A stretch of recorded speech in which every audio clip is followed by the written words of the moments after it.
मित्रों, एक छोटे से गांव में रहने वाली पायल अपनी मासूमियत और खूबसूरती के लिए जानी जाती थी। 20 साल की साधारण लड़की पायल अपने माता पिता के साथ रहती थी। गांव के पास एक घना जंगल था जिसे लोग भूतिया जंगल कहते थे। गांव में इस जंगल को लेकर कई डरावनी कहानियां प्रचलित थीं। लोगों का कहना था कि वहां अजीबोगरीब घटनाएं होती हैं, इसलिए कोई वहां जाने की हिम्मत नहीं करता था। पायल को बचपन से जंगलों का बहुत शौक था। वह अक्सर गांव के किनारे बैठकर जंगल की ओर देखा करती और सोचती कि वहां ऐसा क्या है जो सबको डराता है। एक दिन जिज्ञासा से भरी पायल ने इस रहस्य से पर्दा उठाने की ठानी। उसने अपनी योजना किसी से साझा नहीं की। अगली सुबह सूरज उगते ही पायल ने एक झोले में पानी की बोतल, कुछ खाने का सामान और एक टॉर्च रखी और जंगल की ओर निकल पड़ी। जंगल के किनारे पहुंचकर उसने गहरी सांस ली और अंदर कदम रखा। जंगल का नजारा बेहद खूबसूरत था। ऊंचे ऊंचे पेड़, पक्षियों की चहचहाहट और ठंडी हवा। पायल को लगा कि लोगों ने इस जंगल के बारे में जो भी डरावनी कहानियां सुनाई थीं, वे सब झूठी थीं। जंगल में चलते चलते उसे लगभग आधा घंटा बीत चुका था। अचानक उसे महसूस हुआ कि कोई उसे देख रहा है। उसने रुककर चारों ओर देखा, लेकिन कुछ नजर नहीं आया। उसे लगा कि यह उसका भ्रम है।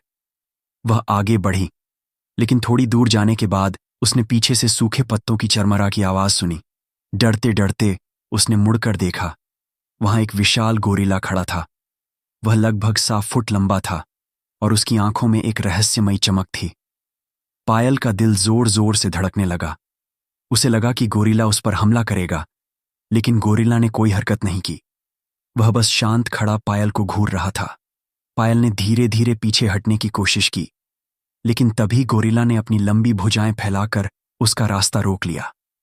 उसने अपनी गहरी आवाज में कुछ अजीब से संकेत किए। पायल को महसूस हुआ कि गोरिल्ला उस पर हमला नहीं कर रहा, बल्कि उसे कुछ बताने की कोशिश कर रहा है। गोरिल्ला ने अचानक जमीन से एक बड़ा पत्ता उठाया और पायल की ओर बढ़ाया। पायल डरते डरते पत्ता लेने के लिए आगे बढ़ी।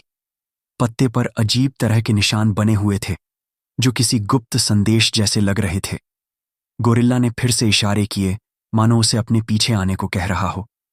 पायल के भीतर डर और जिज्ञासा का अजीब सा संगम था। आखिरकार उसने हिम्मत जुटाई और गोरिल्ला के पीछे पीछे चलने लगी। कुछ ही देर में वे एक गुफा के पास पहुंचे। गोरिल्ला ने गुफा की ओर इशारा किया, मानो उसे अंदर जाने को कह रहा हो। पायल ने झिझक हुए गुफा के अंदर झांका। वहां उसे कुछ चमकता हुआ दिखाई दिया। उसने पास जाकर देखा तो वह एक चमचमा आता हुआ हार था। हार के पास ही एक पुरानी डायरी रखी थी। पायल ने डायरी उठाई और उसे खोलकर पढ़ने लगी। जैसे ही उसने पहला पन्ना पलटा, अचानक उसे ऐसा महसूस हुआ मानो किसी ने उसे पीछे से धक्का दिया हो। उसने तुरंत पलटकर देखा, लेकिन वहां कोई नहीं था। गोरिल्ला गुफा के बाहर खड़ा था। उसकी आंखों में कुछ कहने की कोशिश का दर्द झलक रहा था। डायरी के पन्नों पर लिखी बातें बेहद अजीब थीं। उसमें लिखा था कि यह गोरिल्ला कभी इंसान था, लेकिन एक प्राण श्राप के कारण वह इस रूप में बदल गया। श्राप को तोड़ने के लिए उसे किसी निर्दोष व्यक्ति की मदद चाहिए थी, जो बिना किसी स्वार्थ के उसकी सहायता करे। पायल यह सब पढ़कर सन्न रह गई। उसे समझ नहीं आ रहा था कि वह क्या करे।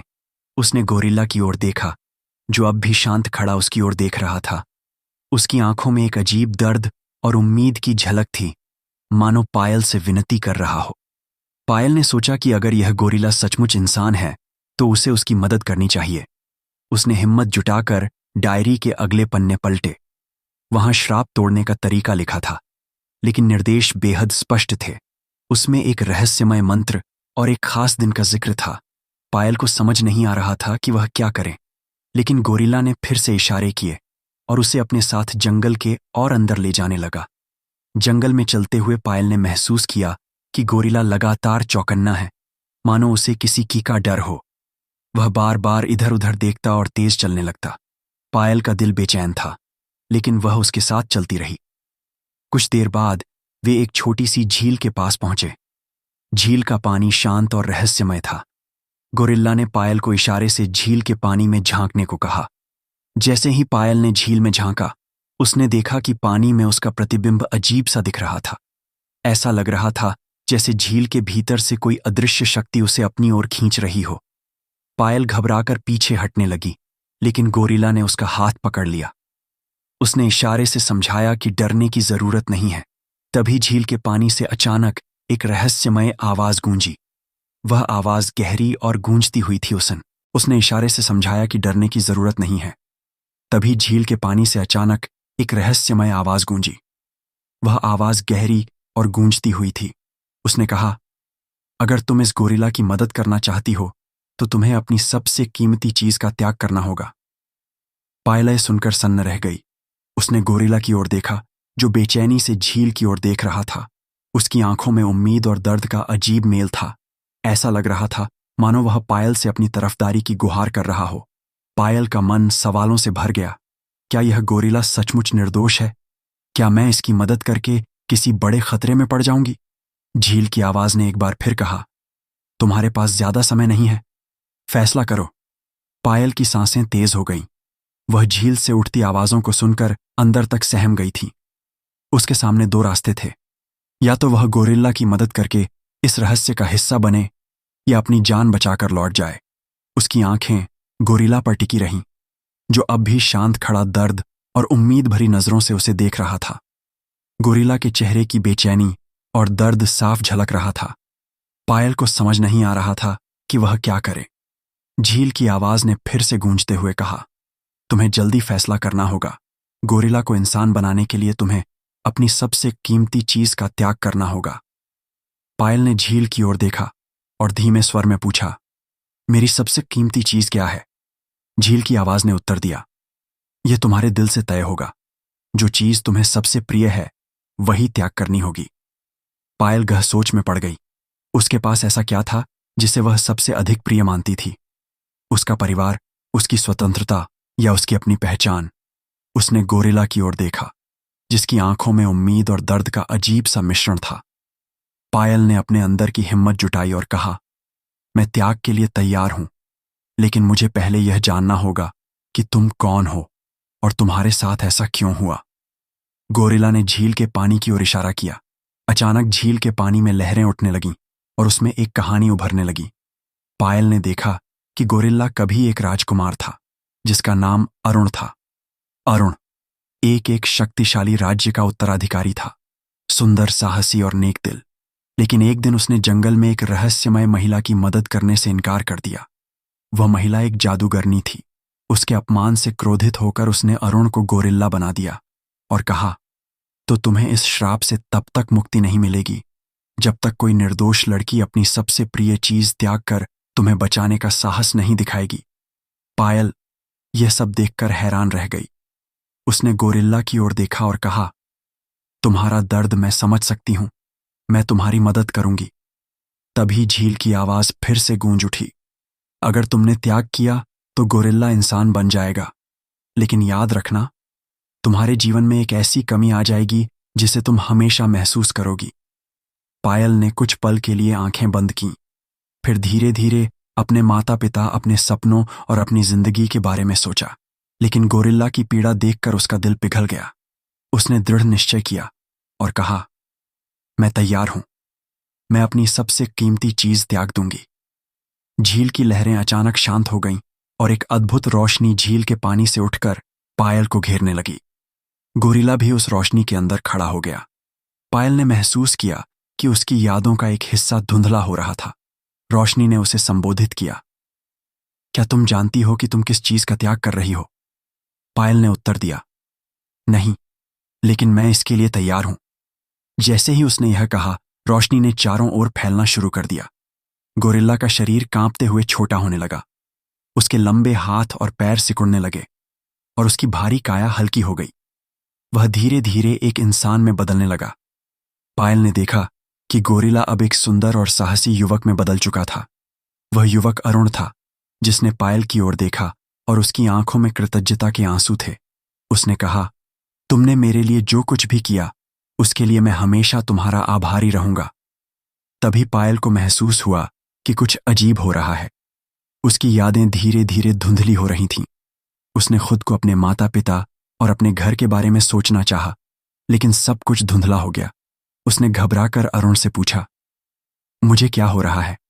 अरुण ने दुख भरे स्वर में कहा, तुमने अपनी सबसे कीमती चीज यानी अपनी यादें अब तुम अपने परिवार, अपने घर और अपनी पुरानी जिंदगी को भूल जाओगी। पायल के लिए यह अत्यंत कठिन था।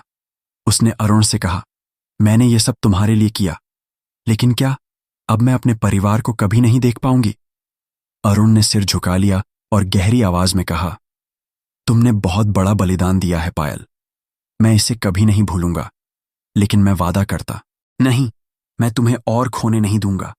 मैं इस रूप में ही जी लूंगा, लेकिन तुम्हारी जिंदगी को और खतरे में नहीं डाल सकता। पायल ने उसकी ओर दृढ़ता से देखा और गंभीर स्वर में कहा, मैंने पहले ही फैसला कर लिया है। अगर तुम्हारा दर्द मेरे बलिदान से खत्म हो सकता है तो मुझे यह करना होगा। झील की आवाज ने फिर से पायल को संबोधित किया, इस बार तुम्हें अपनी इच्छाओं और सपनों का त्याग करना होगा। इसका मतलब यह है कि तुम्हारी जिंदगी से खुशी, प्रेम और सपने हमेशा के लिए दूर हो जाएंगे। तुम दूसरों के लिए जीने वाली एक छाई बन जाओगी। क्या तुम इसके लिए तैयार हो? पायल ने बिना किसी झिझक के कहा, हां, मैं तैयार हूं। झील से अचानक एक तेज रोशनी उठी, जिसने पायल को चारों ओर से घेर लिया। रोशनी इतनी तेज थी कि अरुण को अपनी आंखें ढकनी पड़ी। पायल के चेहरे पर दर्द साफ झलक रहा था और उसका शरीर कांपने लगा। अरुण ने रोते हुए और चिल्लाते हुए कहा, नहीं, इसे रोको। लेकिन झील की प्रक्रिया रुकने वाली नहीं थी। रोशनी बढ़ती रही और पायल का शरीर धीरे धीरे हल्का और कमजोर होता गया। जब रोशनी थमी तो पायल जमीन पर गिर पड़ी। अरुण ने पायल को संभाला और गहरी सांस लेते हुए कहा, पायल, तुम ठीक हो? पायल ने उसकी ओर देखा, लेकिन उसकी आंखों में कोई भावना नहीं थी। उसने धीमी आवाज में कहा, अब मैं सिर्फ तुम्हारे लिए हूं। मेरी जिंदगी का एकमात्र उद्देश्य तुम्हारा साथ देना है। अरुण समझ गया कि पायल ने अपनी हर इच्छा, हर सपने को त्याग दिया है। वह अंदर से टूट चुका था। उसने पायल का हाथ थामे हुए कहा, मैं तुम्हारी इस कुर्बानी को कभी व्यर्थ नहीं जाने दूंगा। लेकिन वह ठहर गया, फिर बोला, क्या झील ने हमें सच में सारा सच बताया है, या इस कहानी में अभी भी कोई बड़ा रहस्य छिपा हुआ है? पायल का चेहरा शांत था, लेकिन उसकी आंखों में किसी भी की भावना का नामो निशान नहीं था। वह अरुण के पास थी, मगर ऐसा लग रहा था जैसे वह अब एक जिंदा इंसान नहीं, बल्कि एक खाली खोल बन चुकी हो। अरुण ने उसे देखते हुए कहा, पायल, मैंने तुम्हारे लिए ऐसा कभी नहीं चाहा था। यह सब मेरी वजह से हुआ है। मैं तुम्हें इस हालत में नहीं देख सकता। पायल ने धीमे स्वर में कहा, अब मेरी कोई इच्छा नहीं है, कोई सपना नहीं है। मेरी जिंदगी का मकसद केवल तुम्हारी मदद कर है। अरुण का दिल मानो 1000 टुकड़ों में बंट गया। उसने झील की ओर देखते हुए चिल्लाकर कहा, क्या यही तुम्हारा न्याय है? मैंने जो गलती की थी उसकी सजा मुझे मिली, लेकिन इस लड़की ने सिर्फ भलाई का काम किया। उसे इस तरह क्यों भुगतना पड़ रहा है?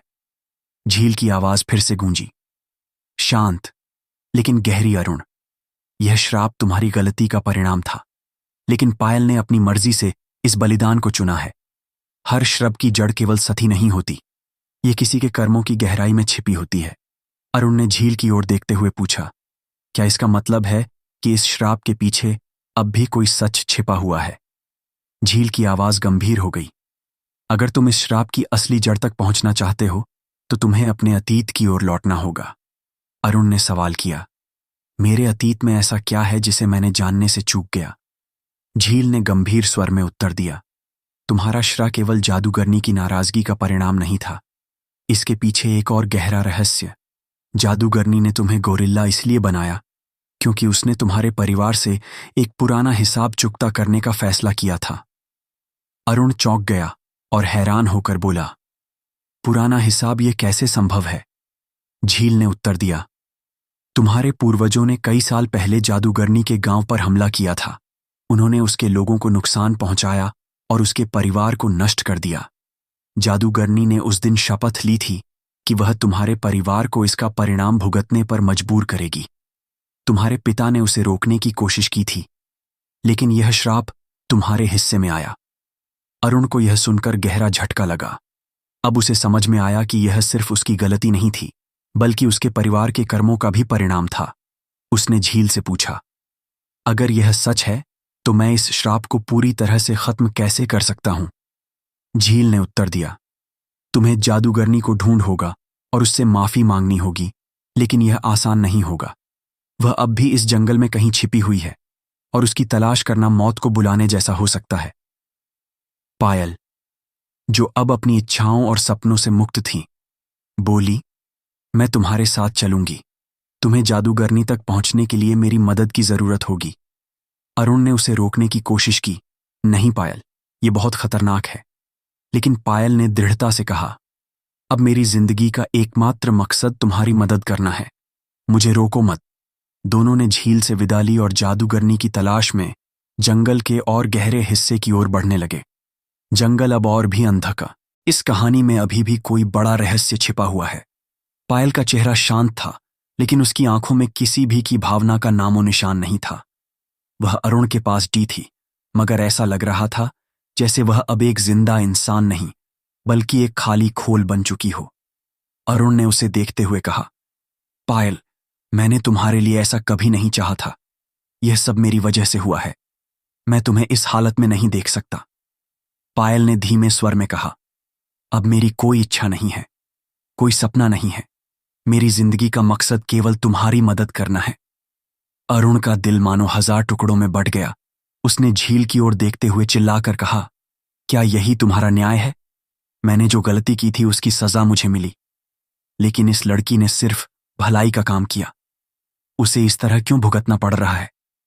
झील की आवाज फिर से गूंजी, शांत लेकिन गहरी। अरुण, यह श्राप तुम्हारी गलती का परिणाम था, लेकिन पायल ने अपनी मर्जी से इस बलिदान को चुना है। हर श्राप की जड़ केवल सती नहीं होती, ये किसी के कर्मों की गहराई में छिपी होती है। अरुण ने झील की ओर देखते हुए पूछा, क्या इसका मतलब है कि इस श्राप के पीछे अब भी कोई सच छिपा हुआ है? झील की आवाज गंभीर हो गई। अगर तुम इस श्राप की असली जड़ तक पहुंचना चाहते हो तो तुम्हें अपने अतीत की ओर लौटना होगा। अरुण ने सवाल किया, मेरे अतीत में ऐसा क्या है जिसे मैंने जानने से चूक गया? झील ने गंभीर स्वर में उत्तर दिया, तुम्हारा श्राप केवल जादूगरनी की नाराजगी का परिणाम नहीं था। इसके पीछे एक और गहरा रहस्य। जादूगरनी ने तुम्हें गोरिल्ला इसलिए बनाया क्योंकि उसने तुम्हारे परिवार से एक पुराना हिसाब चुकता करने का फैसला किया था। अरुण चौंक गया और हैरान होकर बोला, पुराना हिसाब, यह कैसे संभव है? झील ने उत्तर दिया, तुम्हारे पूर्वजों ने कई साल पहले जादूगरनी के गांव पर हमला किया था। उन्होंने उसके लोगों को नुकसान पहुंचाया और उसके परिवार को नष्ट कर दिया। जादूगरनी ने उस दिन शपथ ली थी कि वह तुम्हारे परिवार को इसका परिणाम भुगतने पर मजबूर करेगी। तुम्हारे पिता ने उसे रोकने की कोशिश की थी, लेकिन यह श्राप तुम्हारे हिस्से में आया। अरुण को यह सुनकर गहरा झटका लगा। अब उसे समझ में आया कि यह सिर्फ उसकी गलती नहीं थी, बल्कि उसके परिवार के कर्मों का भी परिणाम था। उसने झील से पूछा, अगर यह सच है तो मैं इस श्राप को पूरी तरह से खत्म कैसे कर सकता हूं? झील ने उत्तर दिया, तुम्हें जादूगरनी को ढूंढ होगा और उससे माफी मांगनी होगी, लेकिन यह आसान नहीं होगा। वह अब भी इस जंगल में कहीं छिपी हुई है और उसकी तलाश करना मौत को बुलाने जैसा हो सकता है। पायल, जो अब अपनी इच्छाओं और सपनों से मुक्त थी, बोली, मैं तुम्हारे साथ चलूंगी। तुम्हें जादूगरनी तक पहुंचने के लिए मेरी मदद की जरूरत होगी। अरुण ने उसे रोकने की कोशिश की। नहीं पायल, यह बहुत खतरनाक है।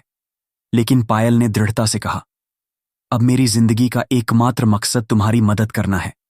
मुझे रोको मत। दोनों ने झील से विदा ली और जादूगरनी की तलाश में जंगल के और गहरे हिस्से की ओर बढ़ने लगे। जंगल अब और भी अंधकारमय और डरावना हो गया था। जगह जगह खतरनाक जंगली जानवरों की आवाजें गूंज रही थीं, लेकिन दोनों ने अपने कदम नहीं रोके।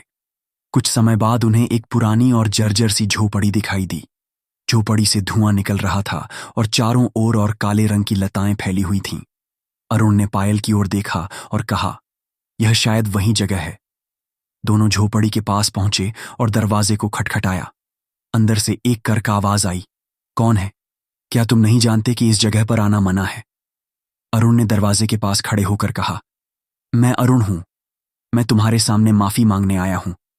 मेरे परिवार ने जो कुछ भी किया उसके लिए मैं शर्मिंदा हूं। कृपया मेरा श्राप खत्म कर दो। दरवाजा खुला और एक बूढ़ी औरत बाहर आई। उसके बाल सफेद और बिखरे हुए थे और उसकी आंखें गहरी और डरावनी थीं। उसने अरुण को देखा और कहा, तुम्हें माफी मांगने के लिए यहां आने की हिम्मत कैसे हुई? क्या तुम्हें लगता है कि सिर्फ माफी से सब कुछ ठीक हो जाएगा? अरुण ने दृढ़ता से कहा, जानता हूं कि माफी काफी नहीं है, लेकिन मैं अपनी गलती सुधारने के लिए कुछ भी करने को तैयार हूं। जादूगरनी ने पायल की ओर देखा और कहा, यह लड़की कौन है? क्या यह भी तुम्हारे परिवार का हिस्सा है? पायल ने शांत स्वर में कहा, मैं इस पर अपना सब कुछ निछावर कर चुकी हूं। अब मेरी इस दुनिया में कोई पहचान नहीं है। जादूगरनी हंस पड़ी और बोली, यह लड़की तुम्हारे लिए सबसे बड़ी ताकत और सबसे बड़ी कमजोरी है। अगर तुम सच में अपने श्राप को खत्म करना चाहते हो तो तुम्हें अपना सबसे बड़ा बलिदान देना होगा। अरुण ने चौंक कर पूछा, सबसे बड़ा बलिदान वह क्या है? जादूगरनी ने गंभीर स्वर में उत्तर दिया, तुम्हें इस लड़की को हमेशा, लेकिन याद रखो, तुम्हें उसे केवल छोड़ना नहीं है, तुम्हें उसे भूलना होगा हमेशा के लिए। और यह प्रक्रिया आसान नहीं होगी। तुम्हारे मन, शरीर और आत्मा को गहरा दर्द सहना पड़ेगा। अरुण ने कुछ पल सोचा, फिर उसने अपने दिल पर पत्थर रखते हुए कहा, अगर यही एकमात्र रास्ता है तो मैं तैयार हूं। जादूगरनी ने झोपड़ी से एक चमकता हुआ पानी का कटोरा निकाला और कहा, इस कटोरे में एक जादुई मिश्रण है। इसे पीते ही तुम्हारी यादें धीरे धीरे धुंधली हो जाएंगी। तुम पायल को भूल जाओगे, लेकिन याद रखना, यह प्रक्रिया तुम्हारे मन और शरीर पर गहरा प्रभाव डालेगी। अरुण ने कटोरा हाथ में लिया और पायल की ओर देखा। उसने कहा, पायल, मैं यह सब तुम्हारे लिए नहीं, बल्कि तुम्हारी कुर्बानी को सार्थक बनाने के लिए कर रहा हूं। मुझे माफ करना अगर मैंने तुम्हें दुख पहुंचाया हो। पायल ने हल्की मुस्कान के साथ कहा, तुम्हारे लिए मैंने सब कुछ त्याग दिया। अगर तुम्हारी मुक्ति से मेरा बलिदान सफल होता है तो मुझे कोई दुख नहीं होगा। अरुण ने गहरी सांस ली और औषधि पी ली। जैसे ही उसने कटोरा खाली किया, उसका सिर घूमने लगा, उसकी आंखें बंद होने लगीं और उसके शरीर में तीव्र दर्द महसूस होने लगा। पायल ने उसे थामने की कोशिश की, लेकिन जादूगरनी ने कहा, उसे मत छुओ, यह प्रक्रिया उसे अकेले पूरी करनी होगी। अरुण की यादें एक एक करके धुंधली होने लगीं। उसे गोरिल्ला बनने के दिन झील के पास, पायल के बलिदान और अंत में पायल का चेहरा याद आया। लेकिन धीरे धीरे यह सारी यादें उसकी नजरों से ओझल होने लगीं। कुछ समय बाद अरुण ने अपनी आंखें खोलीं। वह पूरी तरह से अलग महसूस कर रहा था। उसे कोई दर्द नहीं था, लेकिन उसकी आंखों में एक गहरा खालीपन था। उसने चारों ओर देखा और पूछा, मैं यहां कैसे आया और ये लड़की की कौन है? जादूगरनी मुस्कुराते हुए बोली, तुम अब आजाद हो। तुम्हारा श्राप खत्म हो चुका है, लेकिन तुम्हें यह याद नहीं रहेगा कि यह कैसे हुआ। पायल ने अरुण को देखा, लेकिन अब उसकी आंखों में कोई आंसू नहीं थे। वह जानती थी कि अरुण अब उसे कभी याद नहीं करेगा। उसने धीरे से कहा, अब तुम्हारी जिंदगी शुरू हो सकती है। जादूगरनी ने पायल की ओर देखा और कहा, तुमने जो बलिदान दिया है वह अमर रहेगा। अब तुम इस दुनिया में एक परछाई बनकर रहो जिसका कोई अस्तित्व नहीं होगा। पायल ने सिर झुका लिया और अपने दिल को संभालते हुए कहा, अगर मेरा बलिदान किसी की जिंदगी को बेहतर बना सकता है तो मुझे इसका कोई दुख नहीं। अरुण ने जादूगरनी को धन्यवाद दिया और जंगल से बाहर निकल गया। वह अब पूरी तरह से आजाद था, लेकिन उसे इस आजादी की असल कीमत का कभी पता नहीं चलेगा। पायल ने जादूगरनी से पूछा, अब मेरी जिंदगी का क्या होगा?